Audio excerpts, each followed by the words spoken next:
नमो बुद्धाय दोस्तों, मैं आरती फिर से हाजिर हूँ गौतम बुद्ध की एक और नई मोरल स्टोरी के साथ। तो आज आपको जीवन की एक बहुत अनमोल सीख देने वाली कहानी सुनाएंगे हम आपको, तो बने रहिए अंत तक वीडियो में मेरे साथ। तो आज की कहानी का नाम है अधूरा ज्ञान। तो आगे चलते हैं कहानी की तरफ। ये सुनने के बाद, इस कहानी को सुनने के बाद कभी हार नहीं मानोगे। तो एक शिष्य की बात है। गौतम बुद्ध के हजारों शिष्य उनके पास अध्ययन करने आते थे। गौतम बुद्ध से जब भी कोई चीज से ज्ञान प्राप्त कर लेता था तो उसे किसी दिशा में लोगों को जागरूक करने के लिए तथा शिक्षा देने के लिए भेज दिया जाता था। बुद्ध का एक शिष्य बुद्ध के आश्रम में लगभग 6 सालों से था।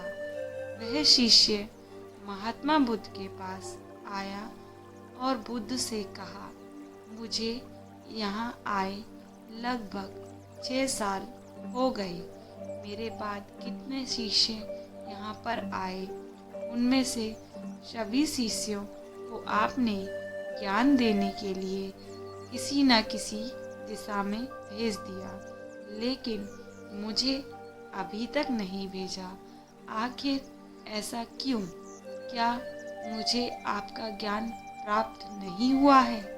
बुद्ध मुस्कुराए और बोले, यह तो तुम्हें खुद ही समझना पड़ेगा कि मेरा ज्ञान तुम्हें प्राप्त हुआ है या नहीं।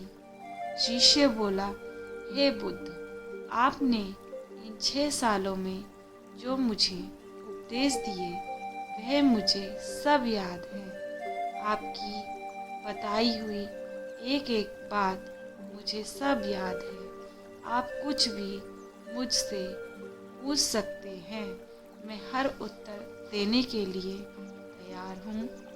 आप मुझे एक मौका तो दें ताकि मैं किसी भी दिशा में जाकर लोगों को अपने ज्ञान के बारे में बता सकूं। इस पर बुद्ध ने बोला कि ज्ञान की बात को याद रखने से कोई फायदा नहीं जब तक तुम उस आदत को खुद नहीं अपनाओ। शिष्य ने कहा, जो भी, कृपया मुझे एक मौका जरूर दें। आप मुझ पर भरोसा रखें। मैं सभी को अपने ज्ञान से प्रभावित कर सकता हूँ।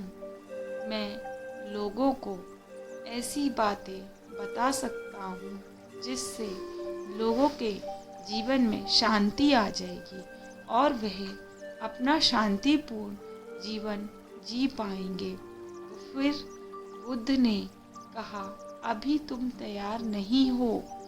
जब तुम इसके लिए तैयार हो जाओगे तो फिर मैं तुम्हें खुद ही किसी दिशा में जाने के लिए बोल दूंगा।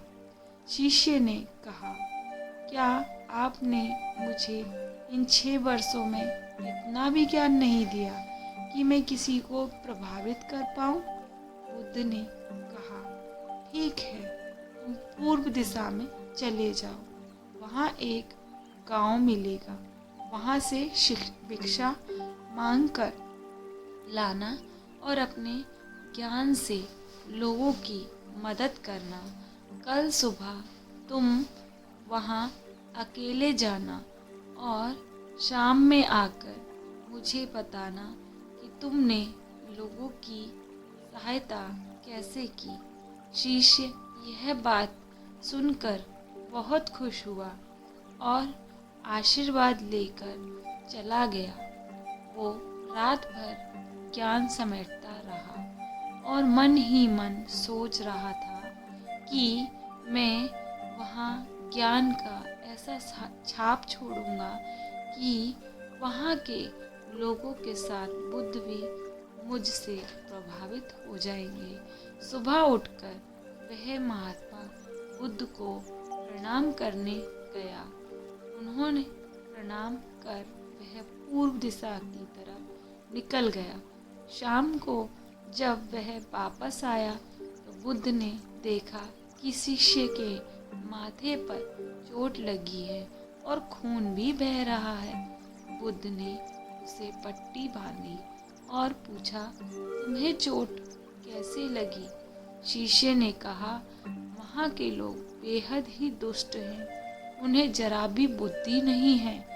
मैं उस गांव में भिक्षा लेने गया पर किसी ने मुझे भिक्षा नहीं दी। सब मुझे वहाँ गालियाँ दे रहे थे। एक व्यक्ति ने भिक्षा तो दी थी लेकिन नीचे फेंक कर और कहा, इसे उठा लो। मैंने उन्हें काफ़ी समझाया लेकिन मेरी बात सुनने को तैयार ही नहीं थे। उन्होंने मेरे साथ हाथापाई की जिससे मुझे चोट लग गई। बुद्ध, आप मुझे दूसरी जगह भेजिए जहाँ के लोगों में ज्ञान हो, वह इस तरह के ना हो। शिष्य ने कहा, हे बुद्ध, मैं ऐसे लोगों को कोई ज्ञान ना दे सकता। वह लोग अज्ञानी हैं, उन्हें कौन समझाए? बुद्ध ने कहा, वह लोग अज्ञानी नहीं बल्कि ज्ञानी हैं। उनके पास बहुत ज्ञान है परंतु उनके पास खुद का ज्ञान है। अब अगर तुम किसी दूसरे के ज्ञान को हो तो वो चोट पहुंचाएंगे ही, वह कुछ तो कहेंगे ही। तुम्हें ऐसे लोग हर जगह मिलेंगे, तब तुम अपना ज्ञान उन्हें कैसे दोगे? बुद्ध ने कहा, आज तुम आराम करो, कल शाम को मेरे पास आना। बुद्ध शिष्य को प्रणाम करके चला गया। अगली शाम जब वह वापस बुद्ध के पास आया तब वहाँ बुद्ध के एक और शिष्य मौजूद थे। उनके हाथ में भी चोट लगी हुई थी। बुद्ध ने शिष्य के हाथ पर चोट देखकर उस पर पट्टी की और उससे पूछा, तुम्हें ये चोट कैसे लगी? बुद्ध ने कहा, आपने पूर्व की ओर एक गांव में मुझे जाने के लिए कहा तो वहीं मुझे चोट लगी। बुद्ध ने कहा, वहाँ तुम्हारे साथ क्या हुआ? तुम मुझे बताओ। शिष्य ने कहा, वहाँ पर मैंने सबसे भिक्षा मांगी लेकिन किसी ने भिक्षा नहीं दी। एक व्यक्ति जिसने भिक्षा दी भी तो मुझे जमीन पर फेंक कर दी और कहा, उठा लो। तो मैंने उठाकर अपने झोले में रख लिया और मैंने उसे सफल होने का आशीर्वाद दिया।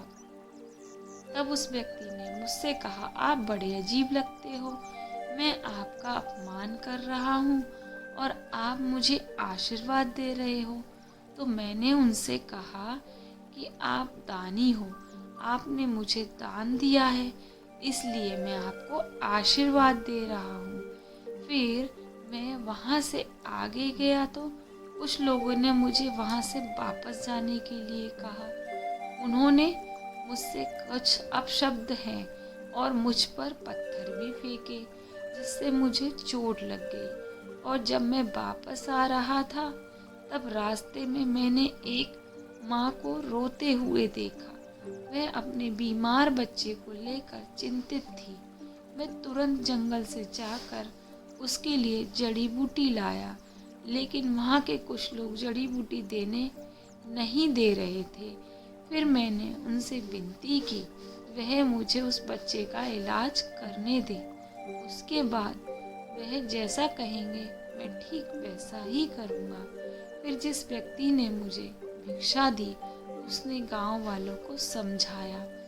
तब उन्होंने मुझे उस बच्चे को जड़ी बूटी लगाने दी। उसके कुछ देर बाद वह बच्चा ठीक हो गया। फिर गांव के जिन लोगों ने मुझे अभद्र व्यवहार किया उन्होंने मुझसे माफ़ी मांगी और धन्यवाद कहा। फिर मैं वहाँ से वापस आ गया। हे बुद्ध, मेरी आपसे एक विनती है। उस गांव के लोग बहुत भोले भाले हैं। क्या मैं रोज़ उसी गांव में जाकर भिक्षा मांग सकता हूँ? यह सभी बातें पहला शिष्य खड़ा होकर ध्यान से सुन रहा था, उसने यह सुनते ही बुद्ध के चरणों में गिरकर माफ़ी मांगने लगा और कहा, हे बुद्ध, मैं समझ गया हूँ कि अभी मैं उस लायक नहीं हूँ कि मैं दूसरों को ज्ञान दे सकूँ। बुद्ध ने कहा, हमें बाहर वैसे ही लोग दिखाई देते हैं जैसे हम अंदर से होते हैं। जब तक हम स्वयं को नहीं बदल सकते, तब तक किसी को नहीं बदल सकते। खुद में बदलाव लाना बहुत ज़रूरी है। Video like, share, subscribe. नमो बुद्धाय दोस्तों। तो मेरी इस कहानी में आपको मेरी वॉइस थोड़ी सी कम समझ आए क्योंकि मेरा गला ख़राब है, बट मैंने पूरी कोशिश की है बुद्ध की ये कहानी समझाने की।